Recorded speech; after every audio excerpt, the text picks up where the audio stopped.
Su funeral ya había comenzado, ni siquiera había caído en las grietas todavía. Es 4 de junio de 2026. La cascada de hielo de Khumbu en el Everest, a 18.000 pies de altura. Cada guía, cada equipo de rescate, cada helicóptero de búsqueda en la montaña ya se había ido a casa. Nadie iba a venir. Había pasado casi 40 años en esta montaña sin haber subido nunca más allá del campamento 2. Días antes, su trabajo era hervir agua para el té de otras personas. El equipo de limpieza del Everest está haciendo su último recorrido de limpieza de la temporada cuando uno de ellos mira hacia la pendiente y se detiene. Un hombre está arrastrándose hacia ellos a gatas, sin botas, sin cuerdas, sin oxígeno, como algo salido de una película de terror. Su nombre era Hilary Dawa Sherpa. No se perdió. Lo dejaron atrás. Durante 6 días completos, nadie vino a buscar a un simple Sherpa. Así fue como el último hombre que quedaba en el Everest en 2026 fue dejado ahí para morir. Un Sherpa. No voy a decir ningún nombre en este momento, amigos, porque creo que hemos perdido a un Sherpa en la montaña. Bienvenidos a Extreme Edge. Es realmente irónico para mí que Hilary Dawa Sherpa, cuya familia ya había comenzado sus ritos funerarios, recibiera su nombre de Sir Edmund Hillary, el primer hombre en llegar a la cima del Everest. Es casi imposible entender cómo un hombre es dejado por muerto en el monte Everest sin observar el caos absoluto que fue la temporada de escalada de 2026. Nepal emitió un récord de 492 permisos de escalada este año, y para cuando la temporada comenzó oficialmente, había más de 1,000 escaladores y guías en el Everest, algo que nunca había sucedido antes. El gobierno recaudó más de 1,000 millones de rupias en tarifas de permisos esta temporada. Incluso lo anunciaron públicamente como si hubieran ganado la lotería. Incluso el clima en Nepal este año fue simplemente caótico. Marzo y abril, los meses que se supone que son los más secos del año, tuvieron lluvias premonzónicas, y mayo, el mes en que normalmente empiezan las lluvias premonzónicas, estuvo más seco de lo habitual. Muchas expediciones tuvieron que retrasar sus planes. Y para empeorar las cosas, el único camino para subir el Everest para los escaladores tenía este enorme e inestable bloque de hielo, del tamaño de un edificio de 10 pisos colgando sobre él. Solo unos días después de que se declarara abierta la temporada. Las autoridades cerraron esa ruta por más de 2 semanas mientras intentaban encontrar una alternativa, el tipo de retraso que empuja a todos los escaladores de la temporada a una sola ventana de tiempo imposible. Así que tenías a más de 1,000 escaladores y guías atrapados en el campamento base, gastando su dinero y volviéndose locos mientras esperaban a que el hielo se estabilizara. Cuando la montaña finalmente volvió a abrir a mediados de mayo, toda esa presión acumulada estalló de golpe. Todos querían llegar a la cima sin importarles la seguridad ni el protocolo. Y como si las cosas no fueran ya lo suficientemente desesperadas, el equipo responsable de las escaleras de seguridad eligió ese momento para anunciar que retirarían todas las cuerdas y empacarían el 29 de mayo. Sin excepciones, si no habías llegado a la cima para entonces, lo único que podías hacer era intentarlo de nuevo el próximo año. Las compañías de expedición entraron en pánico. Sabían que de alguna manera tenían que llevar a sus clientes a la cima antes de que se acabara el tiempo, aunque eso significara doblar un poco las reglas. Era meter a todos en el peligroso camino por encima del nivel del mar o perder una gran cantidad de dinero. Y atrapado justo en medio de todo esto estaba un cocinero local de campamento de unos 50 años llamado Hilary Dawa Sherpa. Sus padres le pusieron el nombre de Sir Edmund Hillary, el famoso alpinista, pero a diferencia de Sir Hillary, Dawa no era un montañista cliente. Había estado cargando equipo en estas montañas desde que era un adolescente. Tenía casi 40 años de experiencia guiando clientes en picos más pequeños de 21,000 pies, pero nunca había llevado a nadie al Everest antes. Para esta expedición, Dawa fue contratado específicamente para hervir agua y cargar equipo solo hasta el campamento 2 a 21,000 pies. La póliza de seguro de su compañía solo cubría hasta esa altitud. Y esta es la primera pieza del caótico rompecabezas en el que Dawa se encontrará. Y aquí está la segunda pieza. La empresa para la que trabajaba Hilary Dawa era Himalayan Traverse Adventure. Es una pequeña compañía con sede en Katmandú que tiene un gran problema: el dinero. $15,000. $15,000 para ser exactos. Eso es lo que Nepal le cobró a la empresa por el permiso de escalada de un extranjero en 2026. Himalayan Traverse simplemente no tenía suficientes clientes que pagaran para asegurar su propio permiso para el Everest. Así que compraron parte del permiso de escalada que tenía 8K Expeditions, uno de los operadores más grandes de Nepal. A este arreglo se le llama piggybacking, y los operadores pequeños lo hacen todo el tiempo. Es legal, pero también significaba que si algo salía mal allá arriba, ninguna de las dos compañías estaba realmente preparada para ir a buscarte. Para el 27 de mayo de 2026, solo 2 días antes de que el equipo retire las cuerdas, Himalayan Traverse tenía 2 clientes extranjeros restantes para la cumbre del Everest 2026 que aún no habían hecho su intento de llegar a la cima. El primero era Mariusz Chmielowski, un experimentado alpinista polaco. El segundo era Chris Thrall, un ex Royal Marine británico de unos 50 años que estaba escalando el Everest como parte de una campaña personal para recaudar fondos y concientizar sobre el suicidio de veteranos y el trastorno de estrés postraumático. Chris incluso había pedido dinero prestado para financiar esta expedición y tenía una considerable cantidad de seguidores en YouTube que observaban cada uno de sus pasos en la montaña. La presión era alta. Pero la compañía también tenía un serio problema de personal. Solo tenían un guía disponible para sus 2 clientes de pago. Su nombre era Ang Ferba. Había pasado años llevando a la gente arriba y abajo de esta montaña con vida.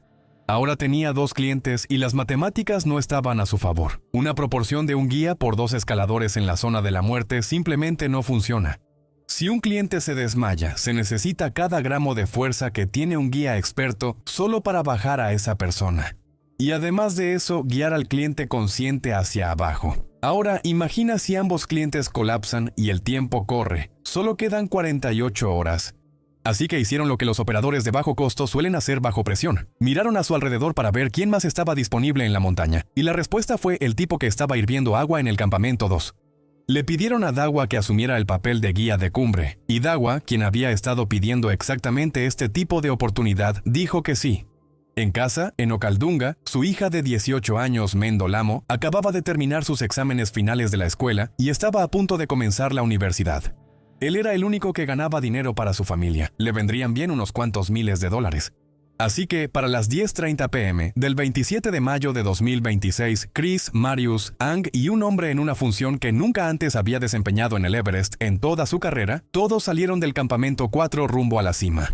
El campamento 4 se encuentra en el Collado Sur, a unos 26,000 pies de altura. Este es el inicio oficial de la zona de la muerte. Aquí arriba solo hay 1/3 del oxígeno que encontrarías al nivel del mar. Tu sistema digestivo se apaga, tu sangre se espesa, tu cuerpo literalmente empieza a morir y el reloj comienza a correr en cuanto llegas. La estrategia estándar para llegar a la cima del Everest es bastante sencilla. Sales del campamento 4 alrededor de la medianoche y subes en la oscuridad usando lámparas frontales. El objetivo es llegar a la cima para las 8 o 9 de la mañana. Tomas tus fotos y luego usas la luz del día para sortear las partes más peligrosas durante el descenso. Pero este equipo no estaba en condiciones normales. Chris había estado muy enfermo al principio de la expedición, tan enfermo que tuvo que volar de regreso a Katmandú para recibir tratamiento antes de volver a la montaña. A Mariusz le habían prometido 7 cilindros de oxígeno para su intento de llegar a la cima, pero no se los entregaron. Y Dawa estaba en la zona de la muerte por primera vez en su carrera, a una altitud en la que nunca había trabajado en esta montaña. Este no era un equipo que fuera a moverse rápido. Mientras comenzaban su ascenso por esa empinada y helada pared en la oscuridad, avanzaban dolorosamente lento. Cada paso requería varias respiraciones. Iban tan lento que, para la mañana, cuando ya deberían estar en la cima y de regreso, seguían escalando. En algún punto alto de la montaña, y no sabemos exactamente cuándo, las cosas empezaron a salir mal para Mariusz. Su equipo de oxígeno suplementario falló, y sin ese flujo constante de aire artificial, la falta de oxígeno empezó de inmediato a destrozar su cuerpo. Sus manos y pies empezaron a entumecerse. La congelación estaba comenzando. Mariusz sabía que si seguía subiendo, nunca lograría regresar. Así que, en algún punto alrededor de los 27,700 pies, Mariusz tomó la sabia decisión de salvar su vida y dio por terminado el ascenso. Y Dawa, cumpliendo con su deber como guía, se dio la vuelta y escoltó a Mariusz de regreso por el hielo hasta la relativa seguridad de las tiendas en el campamento 4. Pero Chris Thrall era un ex infante de Marina Real. Tenía a miles de personas siguiendo su rastreador en línea. Había pedido dinero prestado para estar ahí. No iba a darse la vuelta. Así que él y Ang Ferba siguieron subiendo más alto en la zona de la muerte. La mañana vino y se fue. La tarde se hizo eterna. En el montañismo de gran altitud hay una regla casi de hierro. Si no has llegado a la cima para las 2:00 p.m. como máximo, te das la vuelta, punto. El riesgo de quedar atrapado en lo alto de la montaña en la oscuridad es demasiado grande. Pero Chris y Ang Ferba ignoraron por completo el límite de las 2:00 p.m. y siguieron subiendo hasta que llegaron a la cima del monte Everest alrededor de las 5:00 p.m. Llegar a la cima del mundo a esa hora fue increíblemente arriesgado. En ese momento habían estado escalando continuamente durante aproximadamente 18 horas y ya estaban completamente agotados. Y aún así tenían que darse la vuelta y atravesar el terreno más empinado y despiadado de la Tierra, completamente exhaustos y en total oscuridad. De alguna manera, contra todo pronóstico, sobrevivieron la noche y lograron bajar sanos y salvos al campamento 4. Para la mañana siguiente, el 29 de mayo, los 4 alpinistas estaban en el campamento 4 después de la cumbre. Estaban vivos, exhaustos y casi sin tiempo. La fecha límite para bajar de esta montaña estaba ahora a solo unas horas de distancia. Debajo de ellos, la única ruta para bajar de la montaña podía ser desmantelada en cualquier momento. Necesitaban bajar rápido. El problema era que los 2 clientes no estaban en condiciones de hacerlo. Marius tenía congelación en las manos y los pies y necesitaba bajar a una altitud menor para recibir atención médica lo más rápido posible. Y Chris acababa de bajar después de un ascenso a la cumbre de 18 horas a través de la zona de la muerte. Estaba exhausto. Si Marius seguía el ritmo de Chris, podría perder los dedos de las manos o de los pies. Así que el grupo tomó la única decisión que tenía sentido. Marius saldría del campamento temprano esa mañana con Ang Ferba. Chris, el cliente que apenas podía poner un pie delante del otro, fue emparejado con un cocinero del campamento sin seguro que nunca había guiado a nadie en el descenso desde la parte alta de la montaña en su vida. Cuando Ang Ferba y Marius salieron del campamento 4, Chris y Hilary Dagwa todavía estaban tratando de empacar su equipo y reunir la energía para ponerse de pie. Para cuando finalmente comenzaron su descenso, estaban completamente solos. Y me refiero a completamente, totalmente solos. Literalmente todos los demás escaladores, cada guía, cada equipo de expedición ya se había ido del Everest. No había equipos pasando a los que pudiéramos llamar, ni guías de otra expedición que pudieran ayudar si algo salía mal. Solo 2 hombres descendiendo lentamente por la cara más alta y despiadada de la Tierra. La ruta de descenso desde el campamento 4 atraviesa una pared casi vertical de hielo glaciar llamada la cara del Lhotse. Desciende miles de pies hacia los campamentos inferiores, y aún en un buen día exige todo lo que tienes. Este no era un buen día. La visibilidad era lo suficientemente buena como para ver la cuerda frente a ti, pero no mucho más allá de eso. El frío era de ese tipo que se mete dentro de tu equipo. Cada paso aquí exigía total concentración, y la concentración era precisamente lo que a ambos hombres les estaba faltando. Por un tiempo avanzaron juntos, despacio, pero juntos. Luego, en una sección de la ruta llamada la Banda Amarilla, a unos 25,000 pies, Hilary Dagwa se sentó en su mochila para descansar. Chris dice que se detuvo y miró hacia atrás. «Hilary, ¿estás bien, hermano?», él preguntó. Dijo que Dagwa lo miró y le dijo: Sí, estoy bien, Chris. Por favor, ve. Así que Chris se dio la vuelta y siguió bajando. Esa fue la última vez que alguien vio a Hilary Dagwa Sherpa durante 6 días. Mientras Chris descendía, a unos 300 metros más abajo, encontró a otro cliente, Marius, en el camino de bajada, y él estaba en un estado terrible, realmente terrible. Su oxígeno se había terminado por completo. La congelación que avanzaba por sus manos era ahora más pronunciada. Su guía Sherpa, Ang Ferba, no estaba por ningún lado. A este ritmo, en este estado, no iba a lograr bajar solo, pero cuando Chris levantó la vista, Hilary seguía sin moverse de donde estaba sentado. No tenía idea si realmente estaba bien. Ahora ponte en el lugar de Chris por un segundo. Estás a 24,000 pies con medio tanque de oxígeno. El hombre que acabas de dejar sentado en la nieve arriba de ti te dijo que siguieras y que él estaría justo detrás de ti, algo que los guías dicen todo el tiempo en esta montaña. Y ahora, justo frente a ti, está otro cliente, completamente solo. Su Sherpa asignado se fue a saber a dónde, con un cuerpo que empieza a apagarse. ¿Y mencioné que solo tienes medio tanque de oxígeno para tomar una decisión?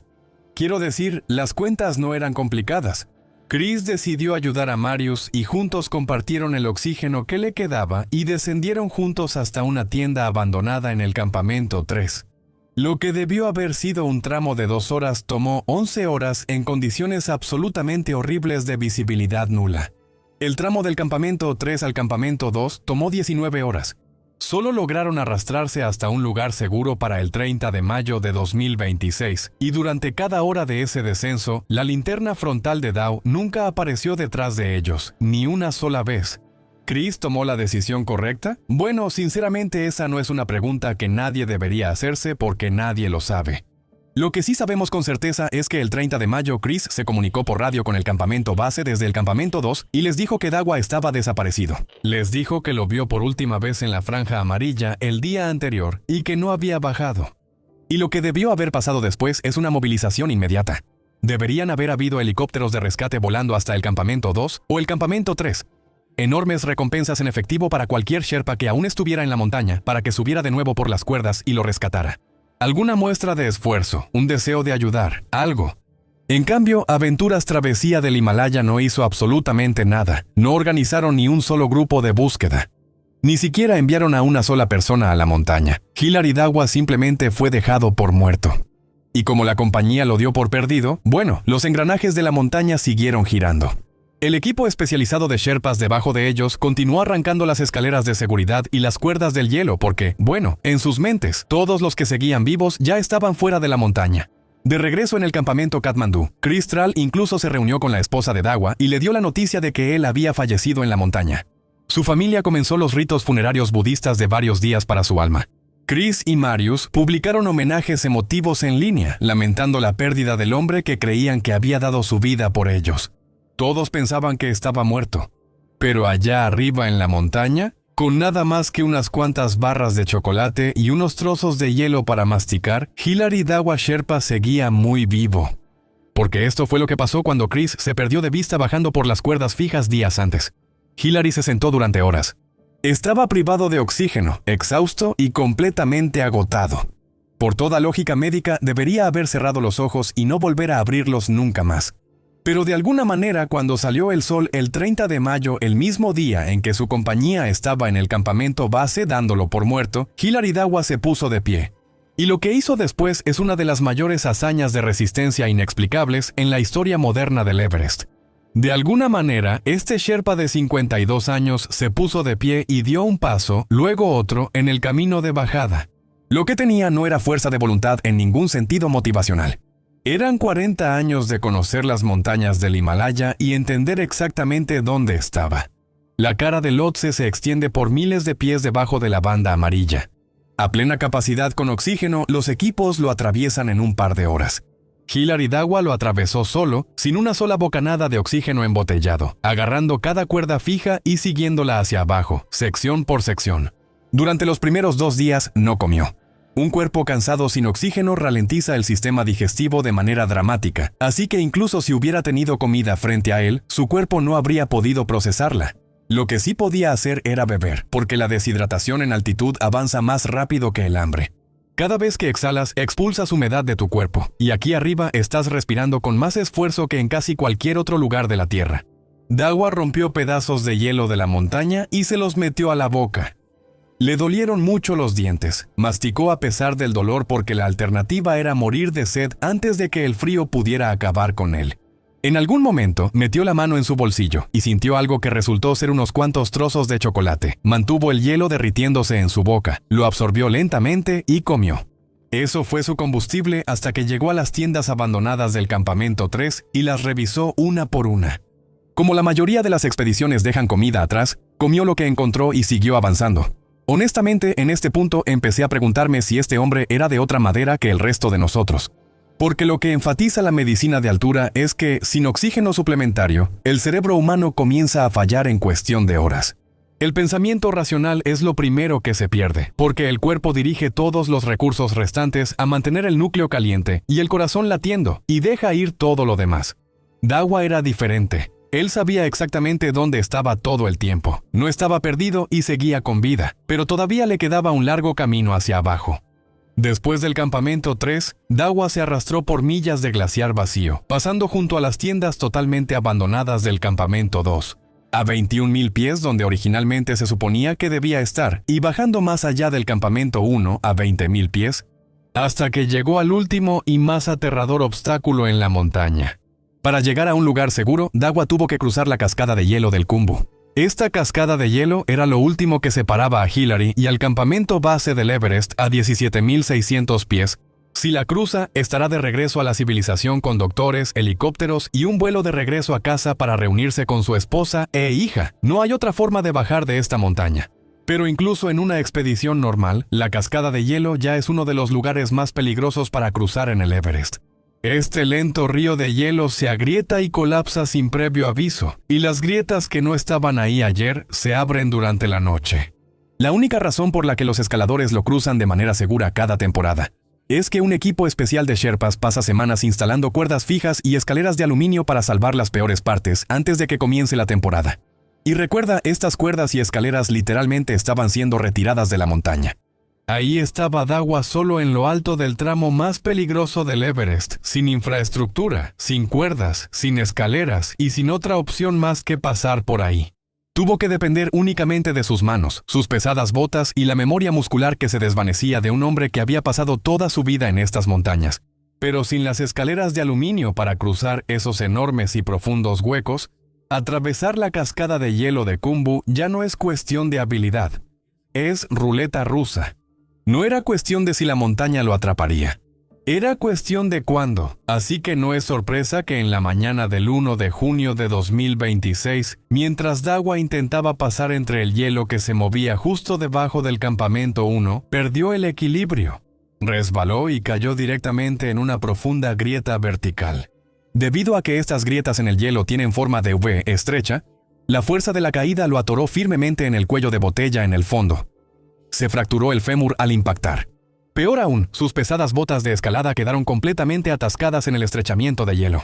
La única manera en que pudo sacar físicamente su cuerpo roto de la trampa fue sacando los pies, dejando sus botas permanentemente atrás en el hielo.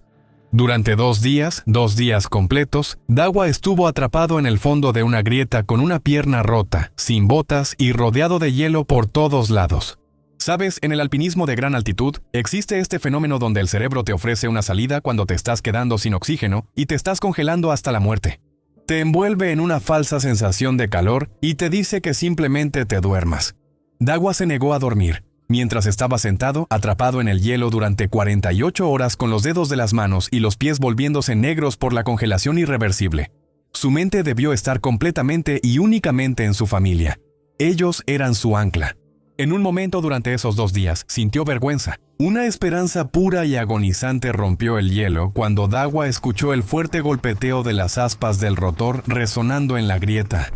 Un helicóptero de búsqueda volaba directamente sobre la cascada de hielo. Era de 8K Expeditions. ¿Recuerdas esa empresa paraguas que solo llenó el papeleo de los permisos? Bueno, cuando la familia desesperada de Dawa se dio cuenta de que sus verdaderos empleadores lo habían dado por perdido, empezaron a tocar puertas en Katmandú, rogando a alguien, a quien fuera, que iniciara una búsqueda. El operador principal de 8K, un hombre llamado Pemba Sherpa, dio un paso al frente y salió a buscarlo 4 días después del incidente. No estaba obligado por ley a hacerlo, pero lo hizo de todos modos.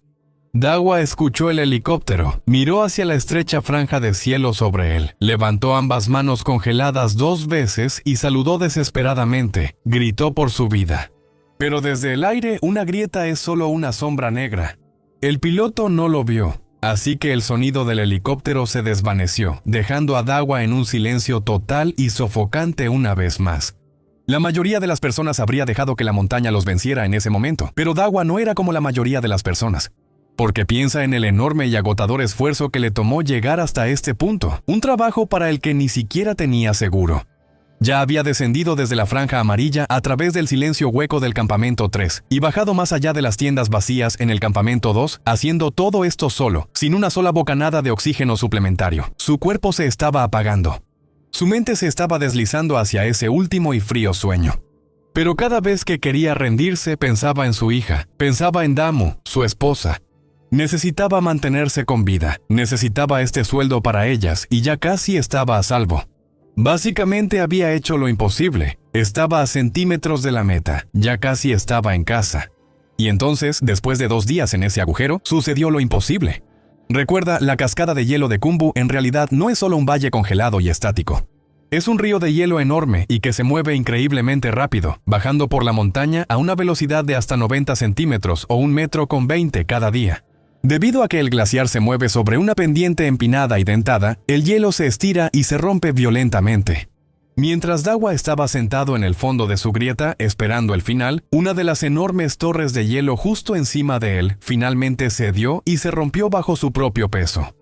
Eso provocó una avalancha violenta y localizada, y miles de toneladas de nieve cayeron por la pendiente y se vertieron directamente en la boca abierta de la grieta en la que Dawa estaba atrapado. En cualquier otro contexto, una avalancha por desprendimiento de hielo es exactamente la forma en que los escaladores quedan sepultados vivos. Para Hilary Dawa fue una salvación porque esa avalancha llenó parcialmente la grieta. Y una vez que la nieve se asentó, cambió por completo la geografía de su prisión. En lugar de este pozo sin fondo, tenía suficiente nieve para usarla como una rampa hacia la superficie.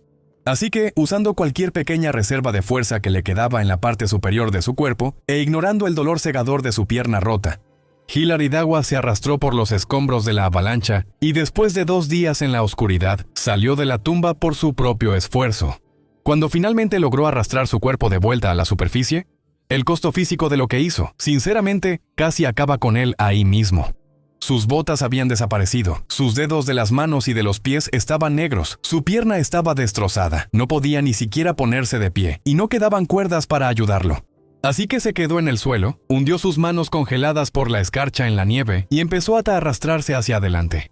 Centímetro a centímetro, con un dolor agonizante, se arrastró a través del laberinto de la cascada de hielo de Khumbu, sobre escombros glaciales irregulares y nieve helada, arrastrando una pierna inútil y rota y un cuerpo que debería haberse rendido días atrás. Se arrastró durante toda la noche. Se arrastró hasta la mañana del 4 de junio y logró llegar hasta Crampon Point, que se encuentra a unos 17.500 pies justo por encima del campamento base. Y fue exactamente ahí donde el Comité de Control de la Contaminación de Sagarmatha, el equipo encargado de recoger la basura dejada por la expedición de escalada al Everest de 1.000 millones de rupias de 2026, dejaron de hacer lo que estaban haciendo, miraron hacia la pendiente helada y vieron al hombre, que todos pensaban que llevaba 6 días muerto, arrastrándose hacia ellos. Rápido paréntesis. Cada mes hay una historia que nunca llega a YouTube. Está ahí si la quieres. Patreon, enlace abajo. Ahora, ¿en qué estábamos? El equipo de recolección de basura dejó caer sus bolsas, corrió por el hielo y lo alcanzó. Tenía congelación, estaba sin botas, apenas podía hablar, pero estaba consciente. Lo envolvieron con toda la ropa abrigadora que tenían, le dieron agua caliente y de inmediato se comunicaron por radio con el campamento base. En cuestión de horas, Dawa fue evacuado en helicóptero de la montaña y trasladado directamente a un hospital en Katmandú, donde aún está recibiendo tratamiento médico. Mira, sería fácil ver esta historia y llamarla un milagro, y sinceramente, en cierto modo, eso es exactamente lo que fue. El hombre cayó en una grieta. Se rompió el fémur. Sobrevivió 2 días en la oscuridad con galletas y hielo. Fue liberado por una avalancha que no pidió y salió arrastrándose de la cascada de hielo de Khumbu, con una pierna rota y sin botas. ¿Pero tenía que ser así? En el momento en que Dawa fue visto por última vez en la banda amarilla, su empresa tenía una sola tarea: enviar gente montaña arriba para ayudar. ¿Por qué hazte esta pregunta? Si hubiera sido una mujer británica de 35 años que pagó por la expedición, o un hombre estadounidense de 40 años, digamos un cliente que pagó, o un equipo con miles de personas siguiendo su rastreador GPS en línea que hubiera desaparecido, ¿cuánto tiempo habría pasado antes de que los helicópteros estuvieran en el aire? ¿Cuánto tiempo antes de que empezaran a sonar los teléfonos? ¿Cuánto tiempo antes de que las autoridades gubernamentales estén al teléfono exigiendo actualizaciones? Para Hilary Dawa Sherpa, pasaron 6 días antes de que se iniciara una sola búsqueda. 6 días. Y aún así fue 8K Expeditions quien respondió a una familia desesperada, no la empresa que lo empleaba. Su sobrino Karma Gelje Sherpa lo dijo claramente: si hubiera sido un escalador extranjero, el rescate definitivamente se habría organizado mucho más rápido. Pero resultó ser un anciano nepalí. ¿Está equivocado? Dawa está en una cama de hospital en Katmandú mientras hablo, recuperándose de congelaciones que probablemente le costarán los dedos de las manos y los pies. Su hija pudo decirle en persona que, después de todo, va a empezar la universidad. La empresa que lo dio por perdido sigue reservando clientes para la próxima temporada. Himalayan Traverse decidió esa mañana que Dawa ya estaba muerto. Esa decisión es la única razón por la que nadie regresó por él. Los organizadores en el K2 toman esa misma decisión cada temporada. Excepto que allá arriba, los escaladores que dejan atrás no están desaparecidos, están vivos a plena vista y aún así no valen el riesgo. Así es como un solo bloque de hielo que cayó convirtió ese cálculo exacto en el día más mortal en la historia del K2. Para entender por qué nadie regresó por ellos tampoco, necesitas ver lo que pasó después.